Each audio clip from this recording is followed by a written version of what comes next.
What's going on, everyone? Welcome to the second installment of my complete genre collection. If you haven't seen my first complete jazz collection until now, I encourage you to check that out if you are into jazz music.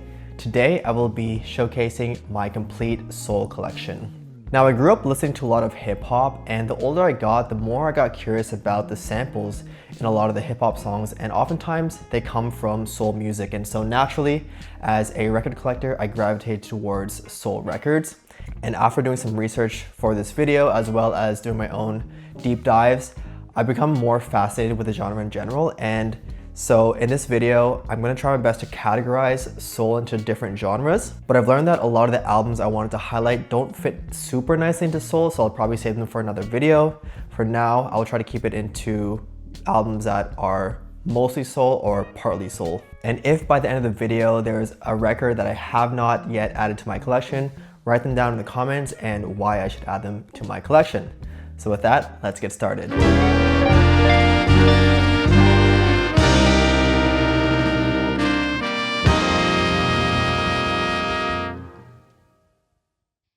Now, when I think of soul music, one of the first things I think about is Motown, the iconic label out of Detroit. Now, I've had the opportunity to actually visit my brother who's living in Detroit at the moment, and we made our way to the Motown Museum, the location of Studio A, where a lot of the original Motown records and singles were recorded. And so that was a truly iconic moment. Motown Soul is known for their clean production, their tambourine on the backbeat, and their melodic bass lines, with a little bit of gospel influence, as most soul music is. And what better artist to start us off with than Stevie Wonder, who in my opinion is the Swiss Army knife of Motown. He did everything from sing, write, produce, play pretty much every instrument, as well as introduce the Tonto synthesizer, which I'll mention in a bit. But he is probably one of my favorite, if not my favorite, artists of all time, especially after doing some research on this video. So Stevie Wonder is known for having a period in his discography called the Classic Period, where he was given for the first time full creative freedom. And some would argue that the first of that series is Talking Book. However, the previous album was where he first had full control. This is one of my favorite albums because it has some of his most iconic songs, such as Superstition, the intro track You Are Sunshine of My Life. And again, here, he did pretty much everything on the album, and front to back, there are no skips in my opinion. So highly recommend this one. While I don't have Innervisions, the one that I have next is Fulfillingness First Finale, which I picked up, I believe, in Detroit at People's Records, one of my favorite record shops I've ever visited, so go check it out if you are in Detroit. My favorite song out of this record is They Won't Go When I Go, which has a lot of gospel influence, which I really like in soul music. And again here, front to back, fantastic play. Right after that album, he released the widely acclaimed magnum opus of his career, Songs in the Key of Life. This has to be my favorite album of all time, depending on my mood, and in my opinion, the best double LP album of all time. It's packed with over an hour of music, and again here, no skips, in my opinion.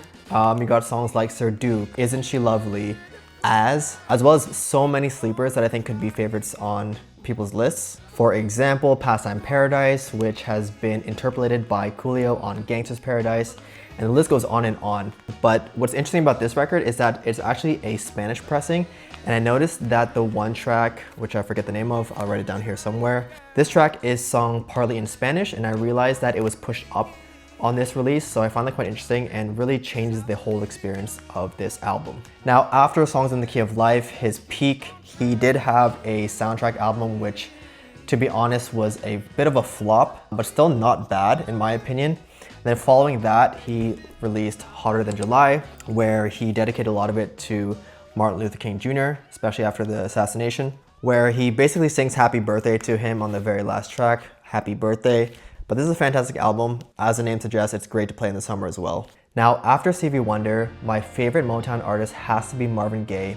He shifted Motown from a label that was known for their singles to a label that can produce high quality, cohesive albums. And this is what he did on What's Going On. This often ends up on top 10 lists of greatest albums of all time for so many reasons. So this album was inspired by his brother's recent return from the Vietnam War. And so this is a very socially conscious and politically charged album. But what's great about this record is that it's meant to be played front to back in order as the songs blend very well together. And this was one of the first Motown albums where an artist was given full creativity as well. And once you do that, you get something like What's Going On.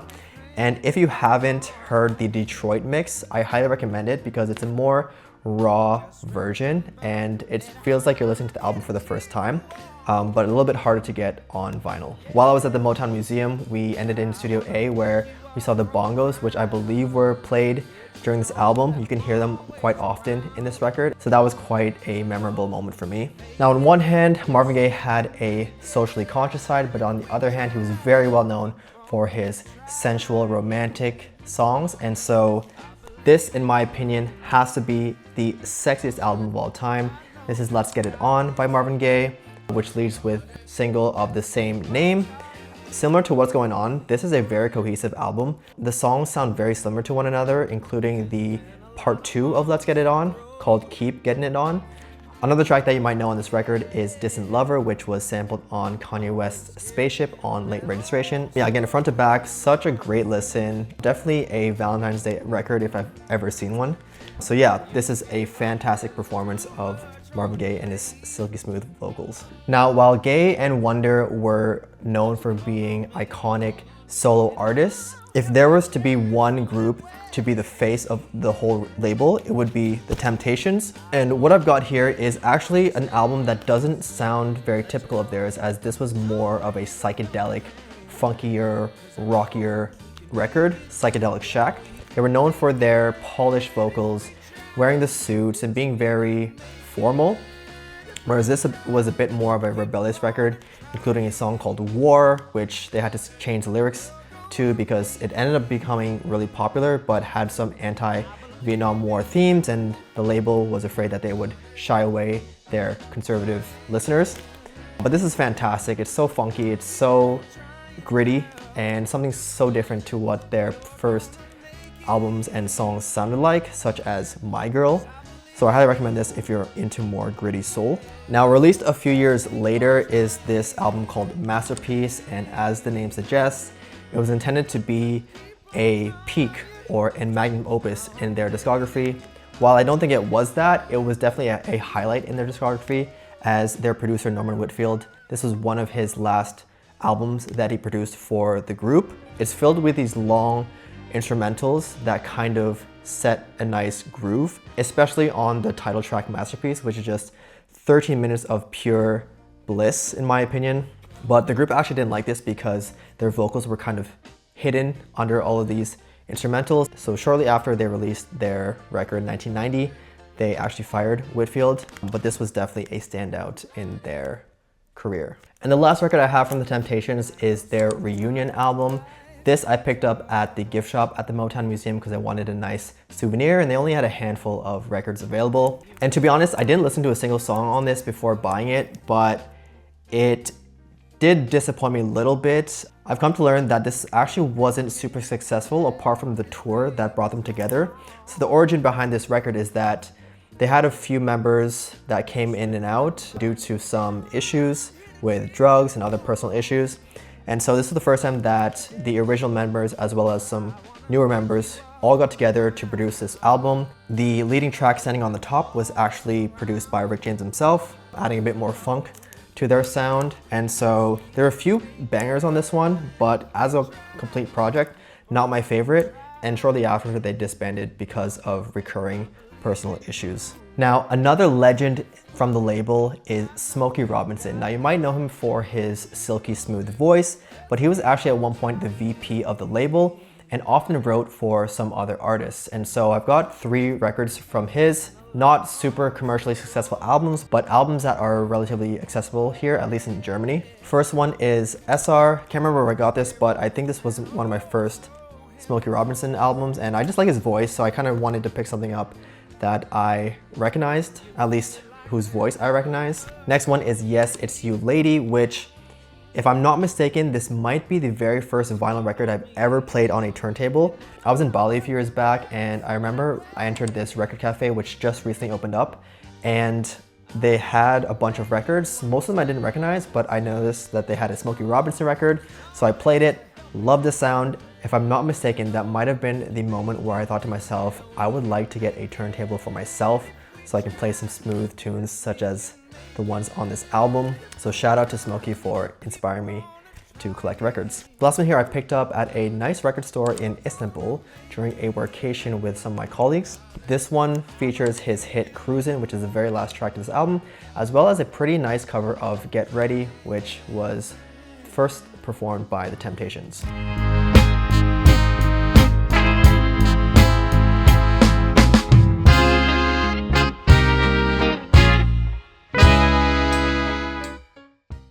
Now, moving on to the Philly Soul sound. Compared to Motown, Philly Soul is a bit more lush, a bit more orchestral, a lot of strings in the background, and at times more funky bass lines. While Motown was a bit more polished, I would say Philly Soul is a bit more sophisticated and smooth. Some acts you might recognize are the OJs, the Stylistics, or Teddy Pendergrass. While I don't have any records from those artists I mentioned, I do have Let's Clean Up the Ghetto, which is a charity record, which was initiated by Kenneth Gamble, one half of the duo Gamble and Huff. Everyone that's featured on this record comes from the label Philadelphia International Records. The record was created to essentially raise awareness and raise money to clean up the inner cities, starting with, of course, Philadelphia.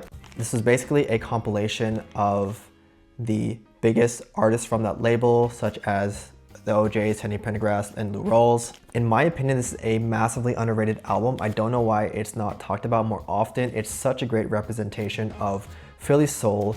It's uplifting while being socially and politically conscious without sacrificing the quality of the music. So if you want a great representation of Philly Soul, I highly recommend this record. Next record is from the Ponderosa Twins Plus One. While this isn't traditional Philly Soul, one of the band members of the OJs actually discovered them and kind of managed this group. They're basically a copy of the Jackson 5 without the same success and legacy, of course. So how I discovered this record was because one of the tracks is Bound, which is the sample to Bound 2 found on Kanye's Yeezus. I heard that there was a bit of controversy with the use of that sample, but it was one of Kanye's most iconic sample flips. And so I found this reissue at the world's largest record fair in Den Bosch, Netherlands a few years back. Before that, it was actually pretty hard to find, but they recently reissued it and I thought it was a pretty fair price. But yeah, front to back, it is very reminiscent of the Jackson 5, but if you do like that cute, childish, soulful sound, this is a great lost classic in my opinion.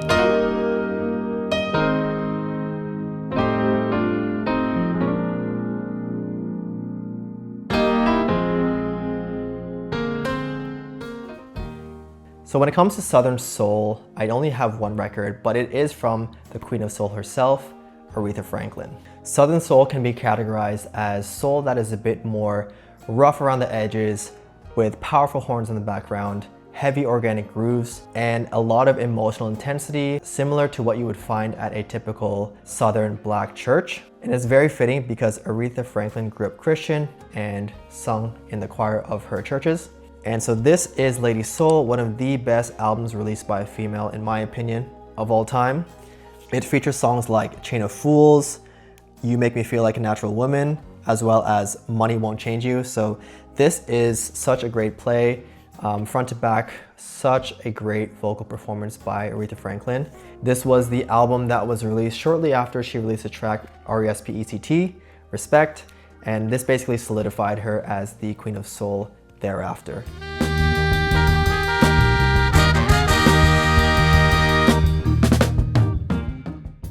Next up is Memphis Soul. Now this is a rather broad category, doesn't necessarily mean they have to come from Memphis, but this is categorized as more smooth, sexy sounding soul. It featured a lot of organ rhythms and some punchy horns as well. And so a great example of some Memphis Soul is Al Green. This is Al Green Explores Your Mind. I picked this up at a record shop in Cologne, whose owner I got to know pretty well just because he was offering a bunch of records for €1 and I made the trip over there and also stumbled upon this record. I love this kind of music because it is both romantic as well as a little bit religious, has some Christian undertones. Front to back, it's smooth, it's sexy, but also very conscious of his faith.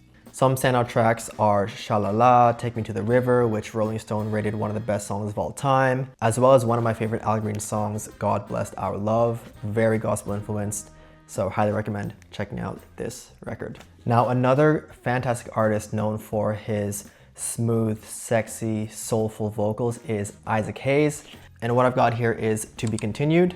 While it's not his most commercially successful album, one of my favorite songs from this record is Look of Love, a Burt Bacharach cover, which was sampled on one of my favorite hip hop songs of all time, Can I Live by Jay-Z. Love the horns on that one, and so I discovered it was on this record. It also has a lot of cinematic sounds to it. His vocals are very drawn out, slow, but very soothing. If you like epic songs that are long, there's a 15-minute track called Ike's Mood / You've Lost That Love and Feeling, and it's packed with just luscious orchestral instrumentation. So if you like that, I highly recommend this. It's a very compact storytelling album about heartbreak, love, those kinds of topics. Again here, this is not a perfect example of Memphis Soul, but this is a record from Anita Ward, Songs of Love, who does have some Southern Soul roots. This features her hit single, Ring My Bell, as well as my personal favorite, Spoiled by Your Love. She's not a very well-known artist, but I think she is massively underrated. So if you do like that more disco, funky soul sound, I think you'll like Anita Ward.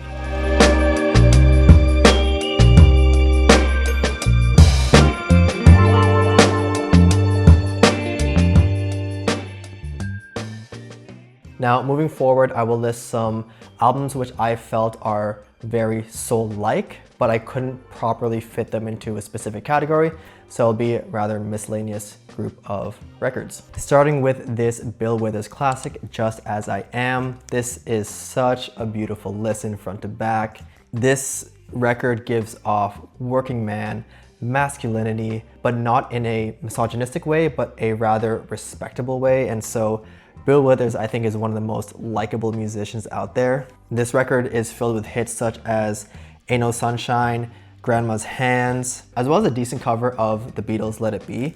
This record is a great record to play when you're sipping your Sunday coffee, sun is shining, and you have no care in the world. Definitely check it out if you haven't listened to it yet. Next up, I've got a couple records that I would categorize as cinematic soul. It could be considered jazz, it could be considered pop, but at its core, it does have some soul-like elements.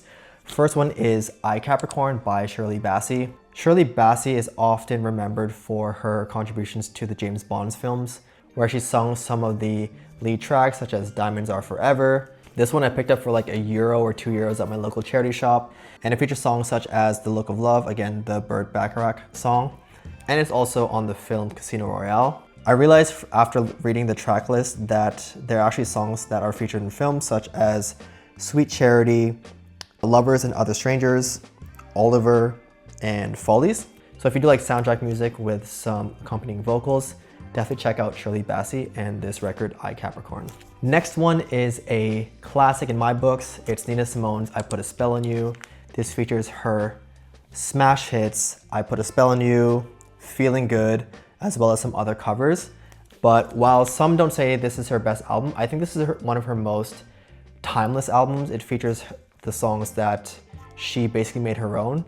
I don't think any of these are written or original songs by Nina Simone, but there's a few songs, such as the ones I named, where her version has been the most famous, I would say. And so if you do like that lush instrumentation, some jazz influence, but of course that soulful baritone sound that Nina Simone is known for, then definitely check out this record. This next one is quite an interesting one. So this is Kafunta by P.P. Arnold. I'm willing to bet you haven't heard of her, but she was actually one of the backup vocalists for Ike and Tina Turner back in the day. And how I stumbled upon her was quite interesting. So a few years back, I attended the world's largest record fair in the Netherlands, and she was actually one of the live performers. So she reissued this record in time for that performance, and so she was there signing copies, and if I'm not mistaken, I was the first one to upload this version on Discogs. So if you see this signed version, odds are that was from me. Despite being the backup singers for Ike and Tina Turner, she didn't really have a massively successful career, but this record is basically a compilation of covers from rock bands such as the Beatles, Eleanor Rigby, Yesterday, the Beach Boys' God Only Knows, as well as Angel of the Morning. And her version is one of the more well-known versions of that song. It is actually interpolated by Shaggy on Angel, if you know that song, as well as the Cat Stevens written song, First Cut is the Deepest. So yeah, if you do like those songs and you want a fresh sound of those songs from a female vocal lead, definitely check out this record. Almost done here, but I've got a couple records from an artist that you might be aware of, and that is Roberta Flack. I have Killing Me Softly, which has been covered many, many times. However, she is not the original performer of this song, but I think she is one of the more well-known ones. Of course, there's the Lauryn Hill version, but front to back, she is such a great vocalist. She really puts a lot of soul, no pun intended, into the performances. And so I'm realizing here that there's a cover of Leonard Cohen's Suzanne, which is almost 10 minutes long, but she has such a fantastic voice and very calming, I would say. Another record I found at a local flea market is Feel Like Making Love. And I first discovered the song Feel Like Making Love because it was sampled on one of Drake's early mixtapes. I believe it's the orange cover one, I can't remember what it's called. This album is so soothing. It has songs that can be played all year round that remind you of the seasons. If you need a bit of an uplift in your mood, definitely play this record and I'm sure you will feel better. Last but not least is a more modern record. Now, I was hesitant to show this record because I feel like it doesn't have that typical soul sound. However, it is highly, highly soul influenced, and I think I might save similar records for another video. But this is Black Acid Soul by Lady Blackbird. I randomly stumbled upon this record as I was at Oye Records in Berlin. I was listening to something on the side and her cover kind of caught my eye. It looked retro, but I realized it was kind of a newer record. So I gave it a spin. Very reminiscent of Nina Simone, Amy Winehouse. Her career started a bit later. I think she started to pop off in her 30s. But yeah, she's such a fantastic vocalist, so definitely check her out if you haven't already. Okay, so that wraps up my entire soul collection. I did exclude a few random compilations, but that's basically the majority of the soul music I have. After doing research on these records, I realized that there were so many I could have mentioned in this video, but I'm gonna save it for another video where I might do a combination of funk, jazz fusion, R&B, neo soul. Let me know in the comments if that'd be something you'd be into. But for now, I encourage you to subscribe if you want to see more. And as I mentioned in the beginning, if I haven't mentioned a record that you think I should add to my collection, let me know down in the comments. Feel free to follow me on TikTok, Instagram, and check out my relatively new blog as well if you want to stay up to date on some short form content, including coffee content, because that's also what I do here. And with that, thank you for watching and making this far. I'll see you in the next video. Peace.